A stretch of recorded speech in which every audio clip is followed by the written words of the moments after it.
Welcome to the Credit Union Sales and Marketing Podcast.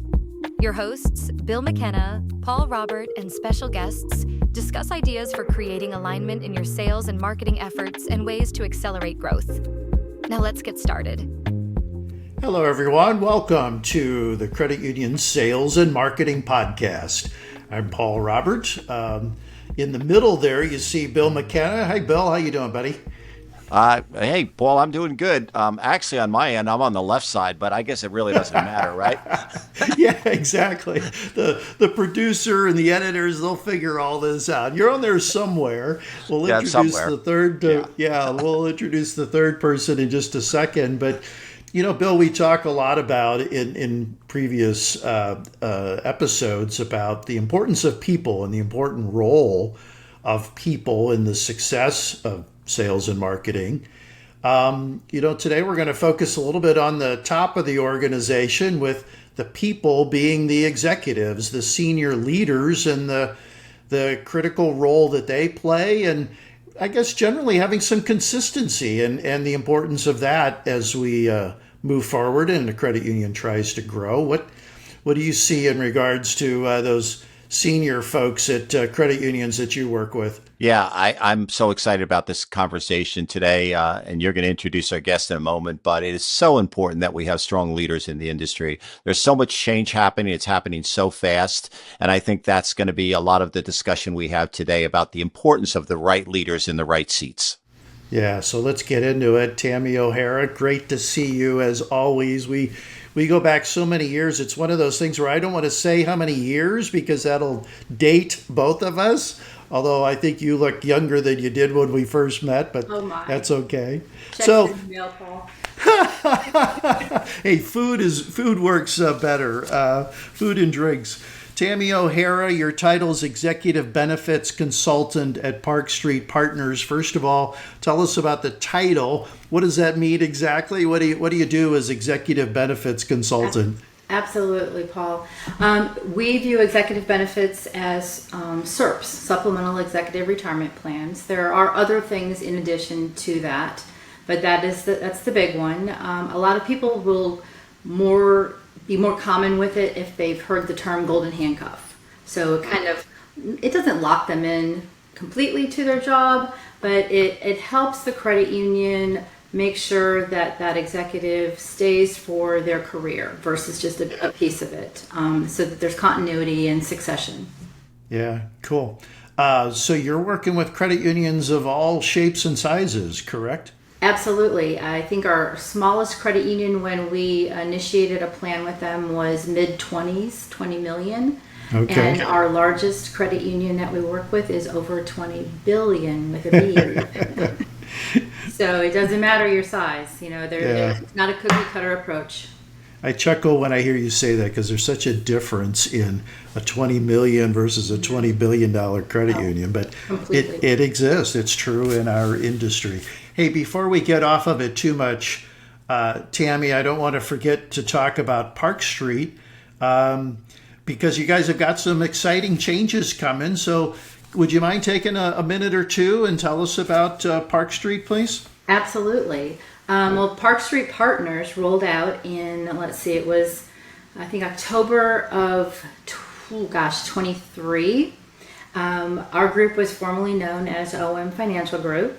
We were basically part of a franchise that we weren't using the benefits of the franchise, but we were still paying them. So our senior partners, Bruce Smith and Chris Jones, decided to depart from that and started up Park Street Partners. PARC is PARC, and that's an acronym that stands for Plan, Attract, Retain, and Compensate. So it kind of revolves around what we do for the credit union industry. We can work with nonprofits also, but our focus is credit unions for sure. The other ones come by just happenstance. So last year, Park Street Partners rolled another division out called PARC Compensation Consulting. And we are working with credit unions again in determining executive comp structures and total comp pay for that exec team. We have a very tenured person that's in charge of it. We purchased book of business from Alan Dick, who has been with Cardwell Consulting for a long time. And this was kind of his succession plan to retire in a year or so. And then we hired JP O'Connor to lead it. So he's our senior compensation consultant.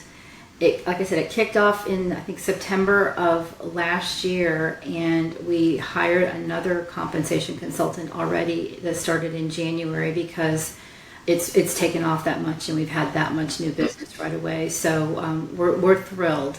We're also looking at rolling out 2 additional divisions, executive search and mentoring. So because of that, we're now going to be morphing into Park Street Group. So each division will be a member of Park Street Group. So I work for Park Street Partners, a division or a member of Park Street Group. But we're all under the same big umbrella, and we'll be marketing as Park Street Group pretty much moving forward. So we're excited about that. It's been phenomenal growth in a very short time. So it's exciting and crazy and good and all at the same time.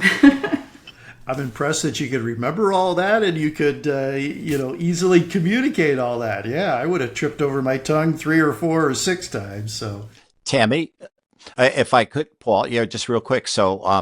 So you're seeing, you said you've grown quickly. So one of the things I have noticed in this industry, as Paul, I'm sure, and yourself have, is that there is a lot of transition happening, right? We have the longevity of employees in credit unions has always amazed me. They've always, so many of them that you talk to, right, Paul, they've been there for years, like 28 years, or I started here when I was 12, and they're now, and literally, and I think I've seen a lot of CEOs in similar situations or C-suite leaders in that situation. So is that, you think, what's driving a lot of this growth? Is this the longevity of employees been there so long, or is it change that's happening so rapidly in the financial services business, or all of the above, or maybe other things that you could tell us? I think yes would be the short answer. Okay. There have been a lot of people, or there still are a lot of people with longevity at a credit union. I myself worked at a credit union for 16 and a half years. Started as a teller, no intentions of staying, and that the industry kind of sucked me in, and I loved it, and I still love it, and I can't imagine working in any other industry now. But the CEO that is there now, it's the only place he's ever worked. And he's retiring, I believe, in 2 years. I'm not 100% positive on that, but I think the longevity of some of these folks that have been in the space, especially if they've been at the same institution, it's coming to an end pretty soon. Baby boomers, it's time to enjoy that next phase of life. So there's going to be some transition, and you want to have things in place to make sure that transition runs smoothly. You can't always predict it, or you can't always, make sure that it's going to go 100% smoothly, but there are things that you can do to help it go smoother, at least. For sure. And we think that what we're doing with all of our divisions can help that process as a whole. Hey, Tammy, let me tag on to that, because, all right, if you are a credit union that has a CEO who's been there for 20, 30 years and is now retiring, you want to attract someone who's probably going to be younger. I mean, that's a given, right? Going to be younger, but you'd like them to be there for the long haul as well. That makes me think of a SERP. I mean, that's a way of attracting someone of that sort. Maybe it's also something that they expect or will expect. Would you agree with that? Absolutely. And what we're seeing is the larger institutions, probably those that are, we'll say 500 million and up, maybe a little bit bigger, but starting at that level, we're starting to see more than just the CEO have a SERP, or a supplemental executive retirement plan. That's the acronym. Credit unions love acronyms. Put in place. So that helps with your succession planning as well. One of our accounts had a CEO retire several years ago that he had put a plan in place for his whole executive team. And when they hired the new replacement, it did come from within, which was great. But instead of everyone else being upset that one person got the job and the others didn't, they all stayed on because they had that SERP in place. So is it worth leaving that this is what I know I'm getting when I retire versus, oh, I'm upset I didn't get the job. So it does help in that regard. What we're seeing with our search side, and that hasn't formally rolled out, we have a soft rollout, and we actually have a couple clients that we're working with, but we haven't done a big launch on it yet. But what we see with that and how we've worked with other search firms in the past, it's now pretty much a requirement in the contract. If a credit union does a contract, or even if it's just a loose agreement, that the board is promising that new CEO, whether it be internal or external, that a SERP will be put in place in X number of months. We don't recommend that a SERP be put in place on day one. We say it's a good thing to date before you marry.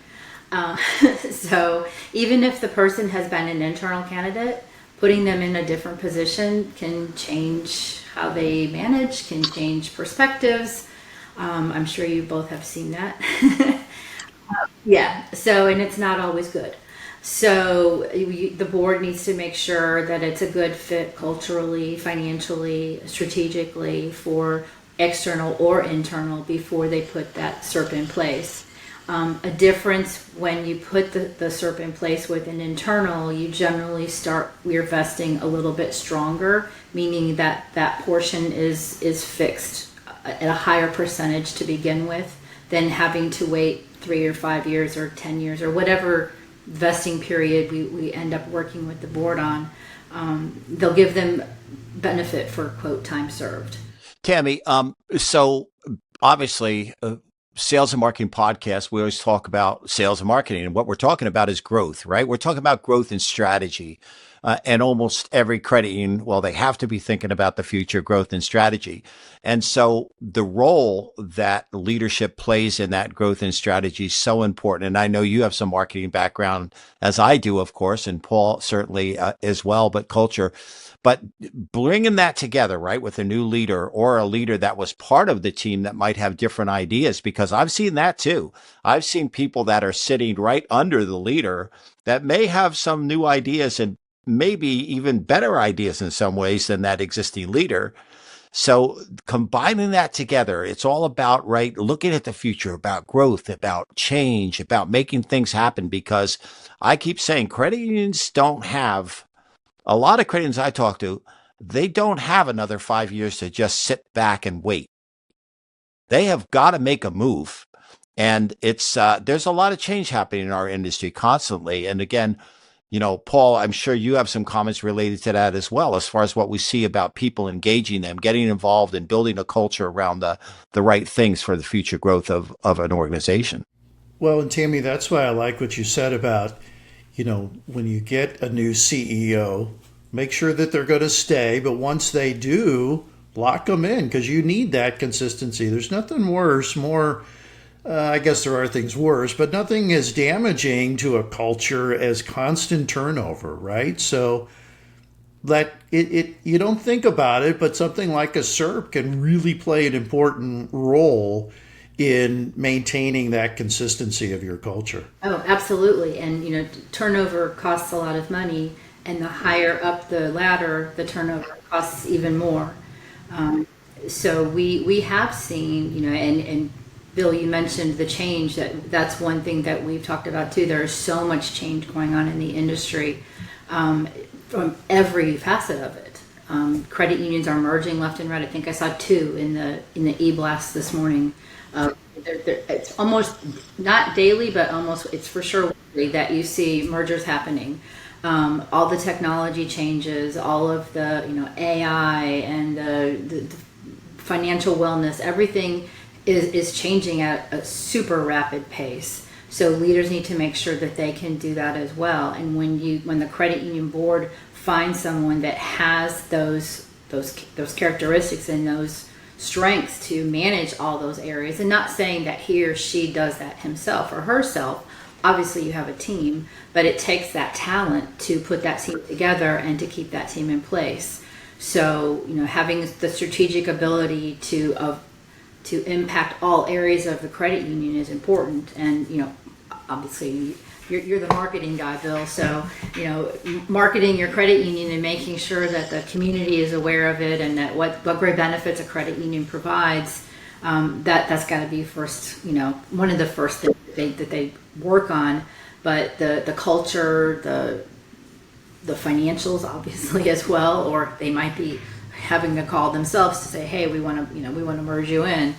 But that we're seeing that SERPs are going in different areas as well. In addition to just the C-suite, there might be a key person at a credit union that they're responsible for a lot of the bottom line income. And I know that's kind of a dirty word in credit union space, but the credit unions do have to earn the money to pay the bills. We have a credit union that put a SERP in place for a loan officer that does some business lending that makes a huge impact on the credit union. And if that person would leave, it would be a huge loss to the credit union. So they're making sure that loan officer, has a plan in place and knows that he is appreciated and the credit union wants to see them as their career choice. It's important for sure. I wouldn't have thought of that. That's interesting. Yeah. Yeah. So it's not just for that top 3, top 5, whatever your C-suite includes. It's there are key personnel in all facets of your credit union. So if you have a superstar marketing person, then that person should absolutely be considered having a SERP. And I know you're going to agree with this, Bill. I think the marketing people should be on the C-suite team too. I know they're not always up there. But. Yeah, we're 100% at the table. Yeah, we're 100% in agreement with that. And I've seen a lot of credit unions, unfortunately, that haven't considered that as important. Here's just a quick shout out to our sponsor, ironistic.com. Hey, in today's world, everyone knows the importance of having a great website and having an integrated digital marketing plan. If your credit union, community bank, or any other company is looking for that help, I can highly recommend ironistic.com. Check them out. I always see people, talking about budget, and a budget. And I always say, marketing is investment. It's not an expense if it's done well. But the big problem with a lot of marketing today is people aren't tracking it very well. They're not really showing the C-suite leaders what it's actually doing. And the truth is, if they're not tracking it, it may not be working. But the point is you have to track it. And today, digital marketing and integration of data and, one of the most important people in a credit union today is absolutely the IT or the CIO. And I bet you there's a lot of credit unions out there. I can think of some right now that have amazing CIOs in place. And because of them, that integration of what's happening with data, it's so critical. I mean, the CEO typically he understands what he wants done. But like me, hey, if my computer stops working, you guys probably experienced this firsthand. Another conversation for another day. But I don't know what I'm doing, but I know what I want done. Right. I want it to work. Yeah, and we hear that doing a CIO or CTO or whatever you want to call that person, that search is sometimes a lot harder than the CEO search. Right. Yes, it is. Talk about competition for those roles. No doubt. Absolutely. Yeah. Absolutely. Yeah. And retaining those when you get a good one. So, Tammy, if somebody's listening, and hopefully there are CEOs listening that are thinking, hey, maybe I need to look into this. What's typically the process? So if we've piqued somebody's interest, what's usually the process for getting from today to having SERPs in place, or at least having a plan in place? Well, if you don't have one at all, then definitely, a conversation. Let's talk about it. It needs to be a conversation with both the C-suite side as well as the board. Generally, the CEO's plan is put in place first, and the board is responsible for that. And then after that, the CEO is responsible for putting plans in place for his or her team. The board approves it and goes through that process. But first call to order would be a conversation, and that can be with either side. A lot of times, I've seen you guys at conferences, obviously, and we get some table talk afterwards, and that kind of starts the ball rolling. we always recommend for our team and our protocol to attend one of our 101 webinars. So we offer monthly webinars. 3 of them are put on the calendar on a regular basis every week, that you can pick and choose from for what fits your time, or we can do a webinar specific to your credit union. So if you don't want to be on a webinar that there could be other people on from other credit unions and you want to ask them specific questions, then we will set that up for the board, for the comp committee, for the C-suite team, whoever the case may be.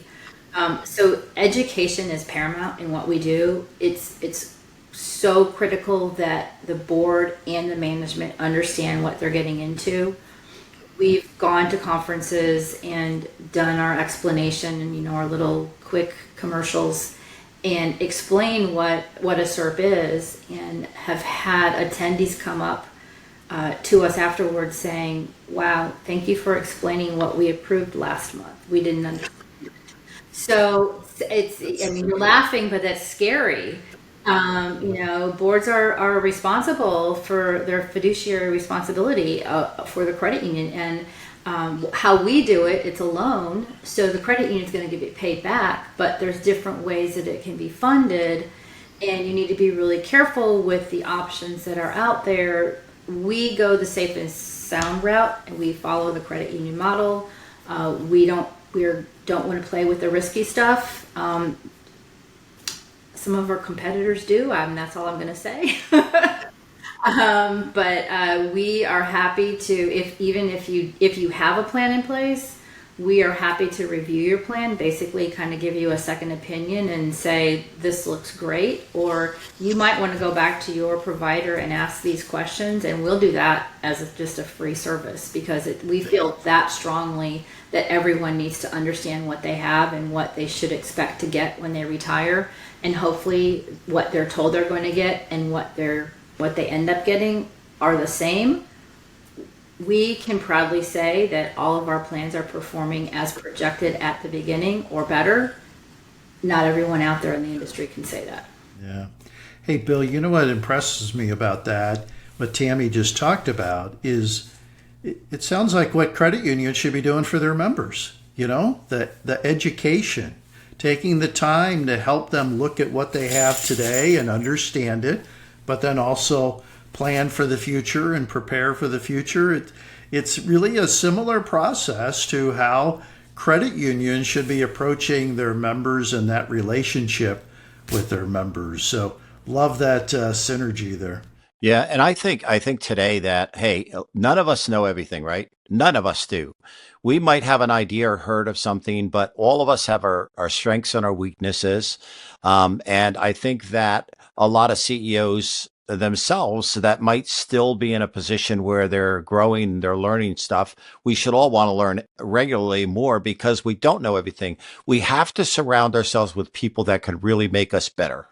Right? And a strong leader understands that. They understand that I'm responsible to build a culture. I'm responsible to lead that team. I might not know everything, but I need to be that person. So Tammy, the question I'd have for you today, what are some of the top things that credit unions are looking for in strong new leaders? Well, I kind of thought you might be asking that question, so I did pose it to one of our executive search persons.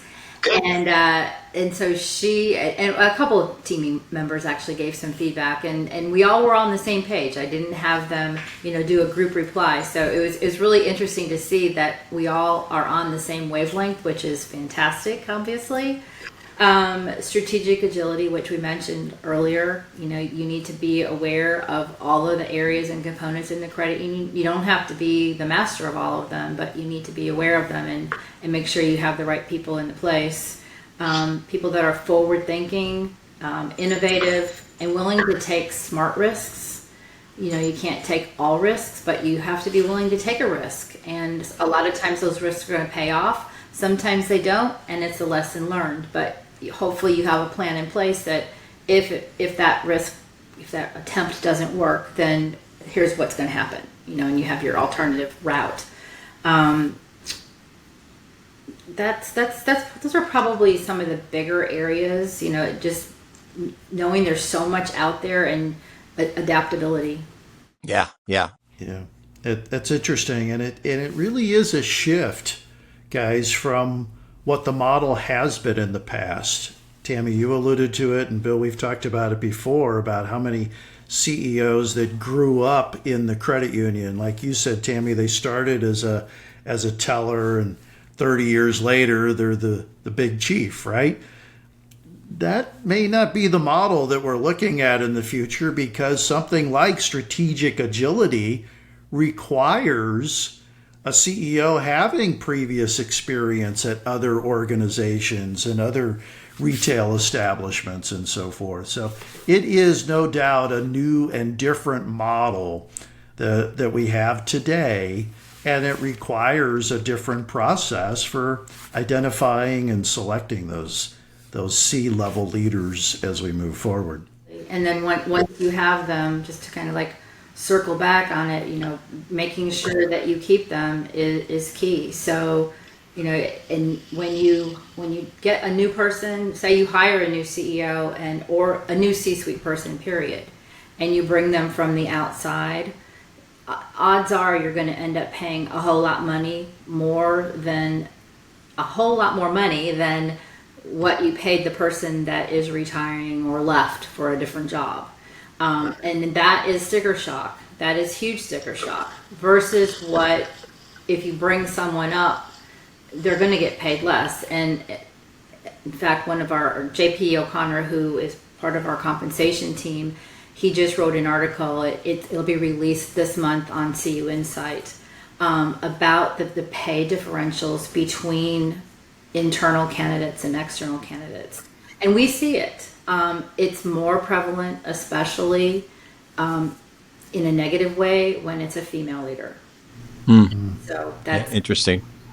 And I've seen a lot of credit unions. I've been following it quite a bit. A few new credit unions that have strong female leaders, and I've met some of them. They're really great people, and I love their thinking, their progressive, what they're doing. It's pretty cool stuff. We got a few more minutes here. Paul, do you have any other questions for Tammy? Or so, Tammy, you have been in the credit union space for many years, as we established. I would love to get your perspective on what we talk about here on the podcast, sales and marketing, and just how it's evolved, how you've seen it evolve over the years, where we're at today, and, maybe a little bit, Tammy, about how it's impacted you directly, how you maybe are selling and marketing differently today than you were, say, 5-10 years ago. Do you mind sharing that with us, please? No, not at all.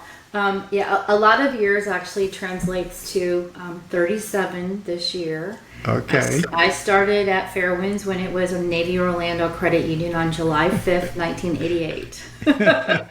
Okay. So it's been a long time, almost 4 decades in credit union space. I started when I was 4. Yes. Yeah, I heard you say that earlier. Yeah, child protege. Yeah.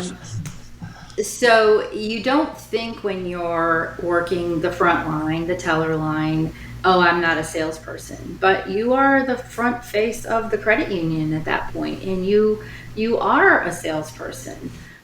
You need to make sure that you are that welcoming face and that voice that member sees and hears when they come for a transaction, and you're building the trust and that building the relationship, and that goes long ways.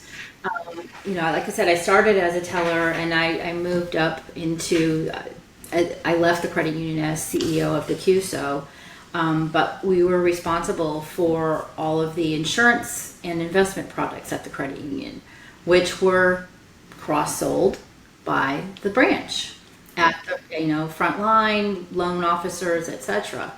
So I was responsible for doing some training with them and talking to them and educating them about these plans. And one thing that I started doing was I would send a sales tip of the day, and it was just a little, ditty.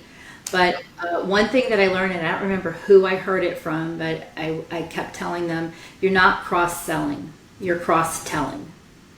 So if you don't tell the member that the credit union does mortgages, or the credit union has investment services, or we have a great new loan rate or a share certificate rate, and they get a flyer in the mail, or now email, or a text from even a traditional financial now. I mean, that's a big change. If they don't know that the credit union has that product for that great price or that great service, they're going to pick what is in front of them.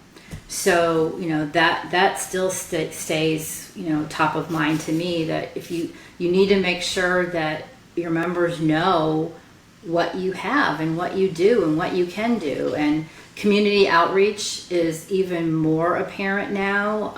There was an article just this week, I think I saw, about how many credit unions are using naming rights on local stadiums and theaters and parks and whatever, showing their communities that they're an integral part of their community, that they want to be in that community and do good for that community, and that it is a good ROI is what the bottom line of the article said. And when I first saw it, I was like, oh, they're going to be bashing credit unions for spending money on doing this, but it was good to see that it was something that it was being promoted.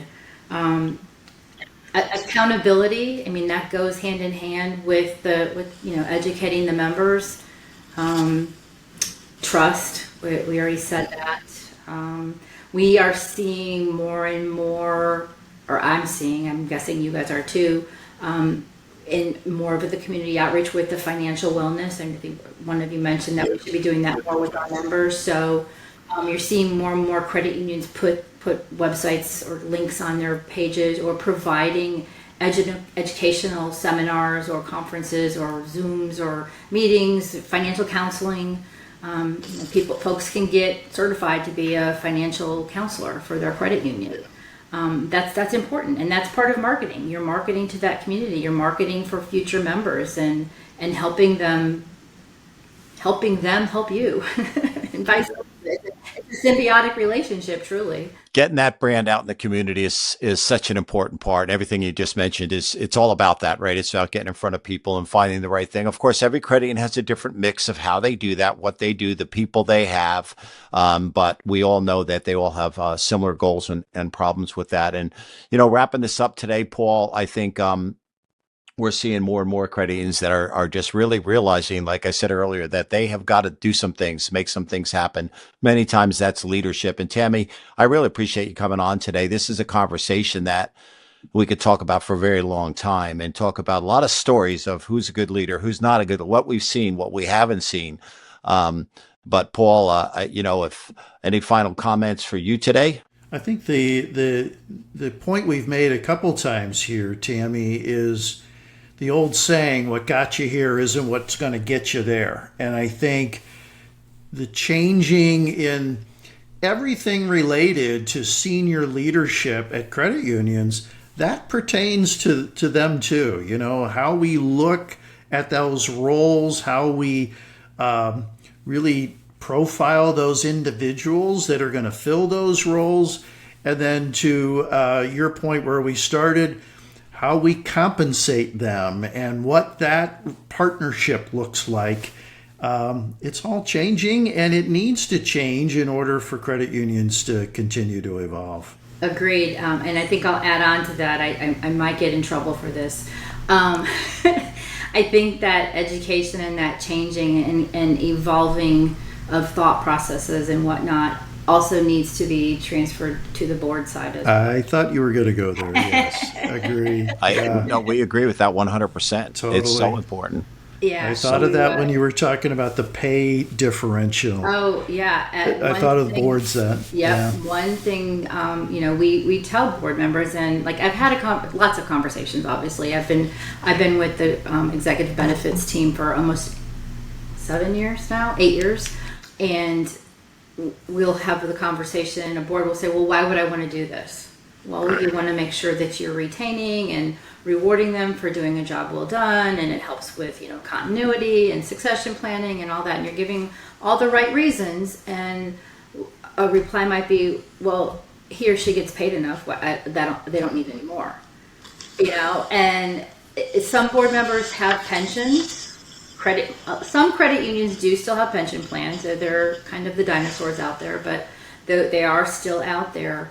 but not very many. So, and this is probably diving a little bit deeper in there, but whether you make $500,000 or $50,000 a year, you're maxed out on what you can put in your 401k at the same level.